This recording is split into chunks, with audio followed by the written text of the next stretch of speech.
กราบเรียนพ่อแม่พี่น้องชาวตำบลห้วยย่างอำเภอโขงเจียม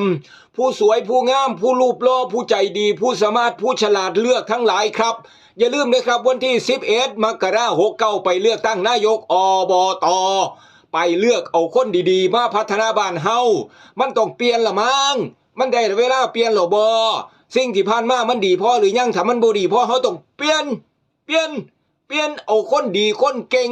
มาเฮ็ดงานบ้านเฮาให้ดีน้ำในหมู่บ้านมันท่วมหลายอยู่บ่มันเป็นหยังมึงก็บ่แก้ไขจักเทื่อน้ำอยู่ถนนนั่นฝนตกยามใดคือไปยากมายากแท้เปลี่ยนเอาคนมาแก้ได้นะ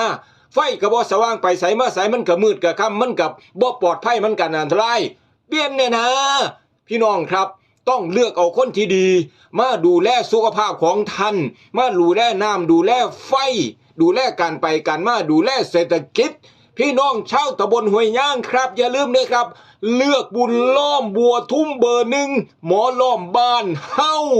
หมอล้อมบ้านเฮาเบอร์หนึ่งเปลี่ยนพี่น้องครับเปลี่ยน